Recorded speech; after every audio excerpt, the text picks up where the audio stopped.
तो जैसा कि आप सभी जानते हैं कि चुनाव का जो मौसम है वो अब जा चुका है और हार जीत का जो निर्णय होना था वो भी हो चुका है। अब ऐसे में हम जैसे युवाओं के लिए क्या नया भविष्य निर्धारित होगा आने वाले 5 वर्षों में, उन सभी चीज़ों को लेकर आज हम एक एक पॉइंट को डिस्कस करेंगे।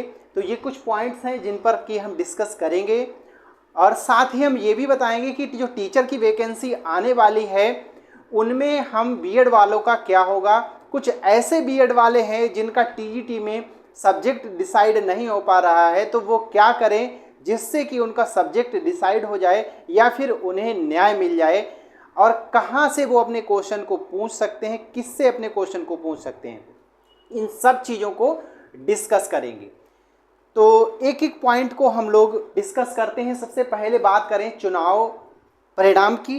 तो चुनाव में देखिए जितनी भी राजनीतिक पार्टियां थीं उन सभी राजनीतिक पार्टियों के किसी भी मैनिफेस्टो में ऐसा देखने को नहीं मिला जिन्होंने कि युवाओं के भविष्य को लेकर या युवाओं को रोजगार देने से लेकर कोई बात कही हो और कोई एक नया रोड मैप लेकर आए हों जिससे कि जो युवा हैं वो अपने रोजगार को प्राप्त कर सकें या उनके लिए कोई नई जॉब वैकेंसीज आए। हार जीत की जहां तक बात है तो इस चुनाव में ना तो कोई हारा है और ना ही कोई जीता है। कुल मिलाकर चुनाव बहुत अच्छा हुआ और इसी तरह से होना चाहिए क्योंकि व्यक्ति को उसका आईना दिखाना बहुत ही ज़रूरी है। नहीं तो क्या है, वही जो कहते हैं कि एक राजशाही जिसको कहते हैं वो आ जाएगा। लोकतंत्र की खूबसूरती यही है कि हर व्यक्ति को उसका आईना दिखा देता है। अब बात करें युवाओं के भविष्य की, तो युवाओं के भविष्य की चिंता देखिए किसी भी राजनीतिक दल को नहीं है, इसमें कोई दो राय नहीं है। युवाओं के साथ खेलना, युवाओं के जो है युवाओं को कहीं ना कहीं उलझा कर रखना, ये जो है उनका कहीं ना कहीं मोटो रहता है। बात करें टीचर वैकेंसी की, जब से हमारा ये है चुनाव का परिणाम आया है उसी दिन से जो है उत्तर प्रदेश में टीचर की वैकेंसी आएगी, इस बात ने जोर पकड़ना स्टार्ट किया है। अब ऐसे में उन बीएड वालों के लिए क्या है या वो क्या करें या वो किस तरह से अपने न्याय को मांग सकते हैं, अपने लिए न्याय की मांग कर सकते हैं। देखिए इस बीएड वालों के साथ जो धोखा हो रहा है वो कहीं ना कहीं बहुत ही बड़ा स्कैम टाइप का चलाया जा रहा है, जिसके स्कैम में ये सभी बीएड वाले फंसे हैं। मैं स्कैम इसलिए कह रहा हूँ क्योंकि इसमें देखिए हमारा कई अच्छी जो परिषद हैं जिसमें शिक्षा परिषद भी है, जिसमें एनसीटीई भी है, जिसमें यूनिवर्सिटीज़ भी हैं, कॉलेजेस भी हैं, गवर्नमेंट भी इन्वॉल्व है, ये सारे बॉडीज़ मिलकर इन बीएड वालों के साथ स्कैम कर रहे हैं। वो कैसे, चलिए आज हम इसको बहुत ही डिटेल से अच्छे से समझते हैं। और बीएड वालों से एक रिक्वेस्ट है कि बीएड वाले सोते ना रहें और ये मौका है, ये उनके पास चांस है कि वो इस समय जागें और अपने हक को मांगें।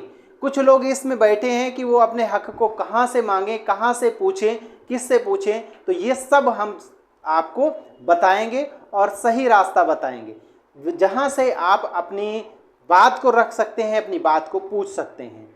तो बात करेंगे सबसे पहले बीएड वालों के साथ जो स्कैम हो रहा है। देखिए बीएड वालों ने जब एडमिशन लिया तो बीएड वालों को इस चीज़ से नहीं बताया गया, इस चीज़ से अवगत नहीं कराया गया था कि अगर एनसीटीई प्राइमरी से बीएड को हटाता है तो आपको वहाँ से हटना होगा, आप केवल और केवल टीजीटी या पीजीटी के लिए है एलिजिबल रह जाएंगे। ऐसा बीएड वालों के को नहीं बताया गया था, जबकि कॉलेज को या यूनिवर्सिटी को इस चीज़ को स्टूडेंट्स को बताना चाहिए था कि आपके साथ ये भविष्य में हो सकता है। बाकी सब कुछ काम जैसे फॉर्मेलिटीज़ कराई जाती हैं, एंटी रैगिंग के लिए कराया जाता है, हमारा एक हेल्थ सर्टिफिकेट भी बनता है, तो उसके साथ साथ एक छोटा सर्टिफिकेट इसके लिए भी डिक्लेरेशन फॉर्म भरवाया जा सकता था, लेकिन ऐसा नहीं किया गया। कहीं ना कहीं झूठ बोला गया।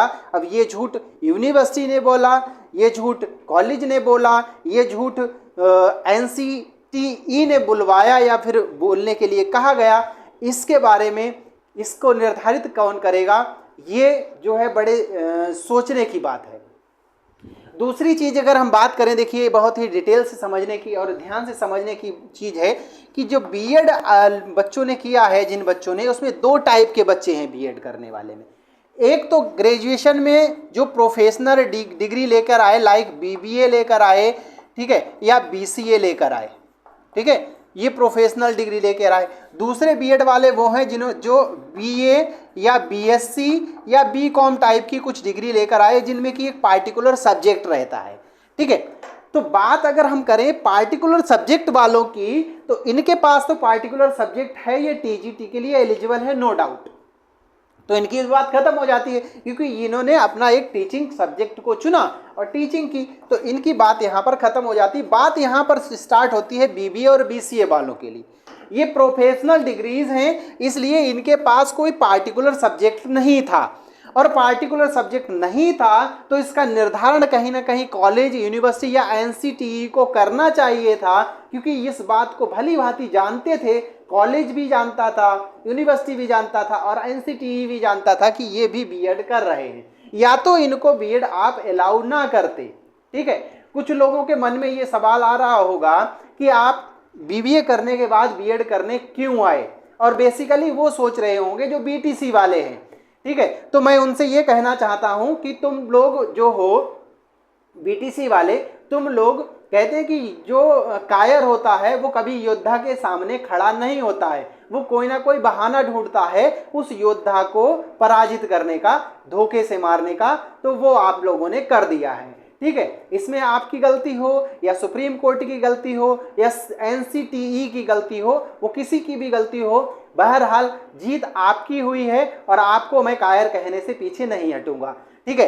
तो बात करेंगे बीबीए की, तो बीबीए करने वालों की गलती नहीं है, बीबीए करने वालों ने पेमेंट किया है और उस योग्य थे इसलिए इन्होंने पास किया है, उनमें क्षमता थी, उनमें योग्यता थी, लेकिन गलती यहाँ पर एनसीटीई या यूनिवर्सिटी या फिर कॉलेज की है, जिन्होंने कि इन्हें करने से पहले नहीं रोका। अगर वो कहते कि आप नहीं कर सकते तो ये जबरदस्ती तो नहीं कर सकते थे, तो नहीं करते, लेकिन ऐसा नहीं हुआ। अब हुआ क्या इनके साथ, इनको किसी भी सब्जेक्ट को उठाकर टीचिंग करा दी गई। अब क्या जो जिस सब्जेक्ट की टीचिंग इन्होंने की है, क्या वो ये अब टीजीटी में उसके एलिजिबल हैं, टीजीटी में उस सब्जेक्ट के लिए अप्लाई कर सकते हैं? तो उसका आंसर मिलेगा नहीं। क्यों? क्योंकि इनके पास वो पार्टिकुलर सब्जेक्ट जो है डिग्री लेवल पर नहीं था, इसलिए ये योग्य नहीं है। तो इसके हिसाब से अगर देखा जाए तो कहीं ना कहीं बहुत बड़ा स्कैम हुआ है इनके साथ, गलत हुआ। और ऐसे लोगों से मैं कहना चाहूँगा कि आप लोग एक ग्रुप बनाइए और एनसीटीई के ऊपर चढ़िए कि आपने क्यों करवाया, और करवाया तो हमें एलिजिबल करिए, या तो प्राइमरी के लिए, अदरवाइज हमें टीजीटी के लिए करिए। और प्राइमरी के लिए क्यों, हम प्राइमरी प्लस टीजीटी दोनों के लिए एलिजिबल होंगे, ये मेरा अधिकार है, ठीक है। और इसमें सुप्रीम कोर्ट के आदेश को भी पुनरावलोकन के लिए कह सकते हैं, जिसमें हम आर्टिकल 13 को इंडिकेट कर सकते हैं, आर्टिकल 31 को 32 को इंडिकेट कर सकते हैं, आर्टिकल 226 को इंडिकेट करते हुए कह सकते हैं कि आप पुनरावलोकित करिए। ऐसे लोगों के साथ कहीं ना कहीं स्कैम हुआ है। दूसरी चीज बात करें, बीसीए कंप्यूटर एप्लीकेशन एक डिग्री है, तो कंप्यूटर एप्लीकेशन में आपको कंप्यूटर की टीचिंग करानी चाहिए थी, जो कि नहीं करवाई गई, करवाया गया मैथ्स और साइंस। अब सोचिए आप, मैथ्स और साइंस की करवाई गई, क्या साइंस इनके पास था? मैथ्स वो भी 1-2 सेमेस्टर में रहता है, पूरे में नहीं रहता, तो मैथ्स की भी आप मान सकते हैं, लेकिन पूरा मैथ्स भी इनके पास कंप्लीट नहीं था। इसके मतलब ये जो है टीजीटी के लिए योग्य नहीं है, इनकी बीएड की डिग्री बिल्कुल खराब हो गई। इनके साथ भी स्कैम हुआ, और अगर इनके साथ स्कैम हुआ तो इस स्कैम का जिम्मेदार कौन है? सुप्रीम कोर्ट या सुप्रीम कोर्ट के ऑनरेबल जो जज हैं, अपने आप को बहुत ही बड़े अच्छे जज के रूप में रिप्रेजेंट करते हैं, क्या वो इसका जवाब दे सकते हैं? क्या इनके साथ स्कैम नहीं हुआ? और इनके साथ स्कैम हुआ तो इसका जिम्मेदार कौन है? क्या ये खुद हैं? अगर ये खुद हैं तो उसके लिए डिक्लेरेशन करवाया गया था? जी नहीं करवाया गया था।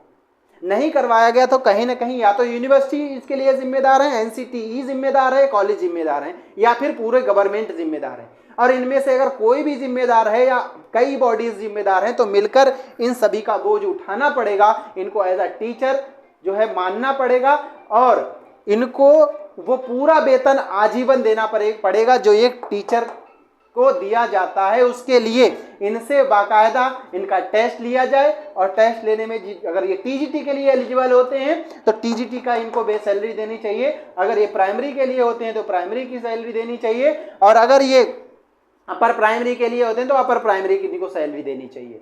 और ये सैलरी किसी एक बॉडी पर या एक से ज़्यादा बॉडीज पर लागू की जानी चाहिए, क्योंकि इनके साथ कहीं ना कहीं स्कैम बहुत बड़ा हुआ है।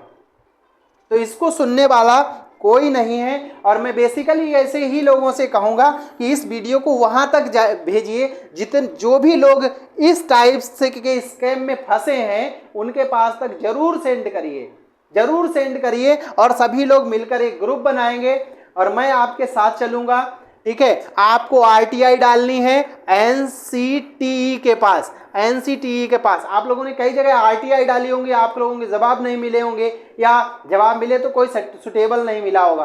तो एनसीटीई के पास जो है जब आप जवाब मांगेंगे और एक साथ कई लोग मांगेंगे तब इस एनसीटीई का शायद कान कुछ खुल जाए, अदरवाइज इसके कान नहीं खुलेंगे, सोते रहेंगे, चुपचाप रहेंगे तो कुछ नहीं होगा। अब आप पूछेंगे कि आरटीआई लिखना है तो कैसे लिखें, वो हम आपको बताएंगे, कहाँ लिखना है वो हम आपको बताएंगे, किस एड्रेस पर पोस्ट करना है वो भी हम आपको बताएंगे। उसके लिए आपको एग्जाम वॉरियर नाम से एक इंस्टाग्राम पर हमारा एक हैंडल है, उस हैंडल को ज्वाइन कीजिए। अदरवाइज आप क्या कर सकते हैं, पर्सनली हमें मैसेज कर सकते हैं। ये लीजिए मेरा नंबर है, तो उस नंबर पर आप पर्सनली हमें मैसेज करिए, हम आपको व्हाट्सएप पर भी बताएंगे। ये मेरा नंबर है 8318505745। अगर इस नंबर पर आप व्हाट्सएप करेंगे तो हम व्हाट्सएप से भी आपको क्या करेंगे, जो प्रोफॉर्मा है आपका वो बताएंगे, कब आपको सेंड करना है। एक साथ कई सारे लोग डालेंगे तब इनके जो है कान कुछ खुलेंगे, अदरवाइज नहीं खुलेंगे, और आपके साथ ये अन्याय हो जाएगा, आपकी ये डिग्री खराब हो जाएगी, आपका ये जो बीबीए बीसीए था जहाँ पर आगे आप एमबीए या एमसीए कर सकते थे वो भी आपने नहीं किया, वो भी खराब चला जाएगा। तो कुल मिलाकर आपकी जीवन जो है खराब हो जाएगा। अब आप इस भ्रम में बिल्कुल मत रहिएगा कि आप इसके बाद में आप एमए की डिग्री कर लेंगे तो आप योग्य हो जाएंगे, या फिर कोई ग्रेजुएशन की डिग्री कर लेंगे तब आप योग्य हो जाएंगे। ऐसा बिल्कुल नहीं होगा, और इसे मानने से इनकार कर देगा यही एनसीटीई। ठीक है, तो इसलिए इस एनसीटीई से कुछ भी लीजिए, रिटन में लीजिए। ठीक, उसके लिए क्या कर सकते हैं आप, यही कर सकते हैं कि एक साथ आइए, एकत्रित हो जाइए और आप बात कर सकते हैं। अब हम बात करेंगे कोई अन्य टीचर, कोई बड़ा यूट्यूबर या कोई बड़ा टीचर इस चीज़ को नहीं उठाया। क्यों नहीं उठाया? क्योंकि वो इस चीज़ को उठाना नहीं चाहते। क्यों नहीं उठाना चाहते? क्योंकि अभी अभी हाल ही में एक ताज़ा मामला आया है नीट को लेकर, नीट का जो परीक्षा थी उसको लेकर। आप देख रहे हैं तमाम टीचर्स, खान सर, अलग पांडे सर, ठीक है, मोशन के जो संस्थापक हैं, तमाम तरह की कोचिंग सेंटर्स के संस्थापक आके इस चीज़ को कह रहे हैं कि हाँ गलत हुआ। क्यों? क्योंकि वहाँ से करोड़ों रुपए की अर्निंग है, वहाँ पर उनके लिए एक कस्टमर जो है वो ख़त्म हो जाएंगे। अगर वो ऐसा नहीं करेंगे तो जो बच्चे नीट की तैयारी करना जाते हैं वो उन्हें 10 लाख ना देकर 12 लाख में क्या कर लेंगे, सीट खरीद लेंगे। और ये निश्चित है कि 12-13 लाख में सीट बिकती है गवर्नमेंट। ठीक, तो 12-13 लाख में सीट खरीद लेंगे, इससे उनकी कोचिंग बंद हो जाएगी, और कोचिंग बंद हो जाएगी तो वो खाएंगे क्या? इसीलिए वो उनकी बात को उठाएंगे, लेकिन आपकी बात को नहीं उठाएंगे, क्योंकि आप उनके कस्टमर नहीं हैं। ठीक है, आप जिन टीचर्स को की पूजा करते हैं, अच्छा टीचर मानते हैं, नो डाउट, कोई मैं उसमें बिल्कुल भी नहीं कहता कि वो अच्छे नहीं हैं, अच्छे टीचर हैं, लेकिन क्या उनको ये चीज़ नहीं उठानी चाहिए? ठीक, वो उठा सकते हैं, बट वो इस चीज़ को उठाते नहीं। अगर वो चाहें तो उठा सकते हैं और चीज़ों को सही करवा सकते हैं, लेकिन वो नहीं करवाएंगे, क्योंकि आप उनके रेगुलर कस्टमर नहीं हैं, आप उनको लाखों रुपए नहीं पेमेंट करते। ठीक है, इसलिए वो आपके साथ नहीं करेंगे। और हम जैसे छोटे लोग हैं, हमारी चीज़ों को दबा दिया जाएगा, स्वयं बीटीसी के कैंडिडेट द्वारा हमारे इस वीडियो को दबा दिया जाएगा, इसमें कोई दो राय नहीं। तो अगर आप इकट्ठे होना चाहते हैं तो ज़रूर हो जाइए, और मैं आपके लिए पूरी तरह से हेल्प करूंगा, और निश्चित तौर पर इसका कोई ना कोई सॉल्यूशन जरूर निकलेगा। ठीक है, इतना ही कहना चाहूँगा। बाकी बीएड वालों से इतना ज़रूर कहना चाहूँगा कि आप लोग उठें, अपने चीज़ों को समझें, अपने अधिकार को समझें। अगर आप अपने अधिकार को नहीं मांगेंगे तो आपका अधिकार आपको नहीं मिलेगा। ये दुनिया ऐसी ही है कि अगर आप छीनना नहीं जानते अपने अधिकार को तो आपका कोई अधिकार आपको देने नहीं आएगा। धन्यवाद।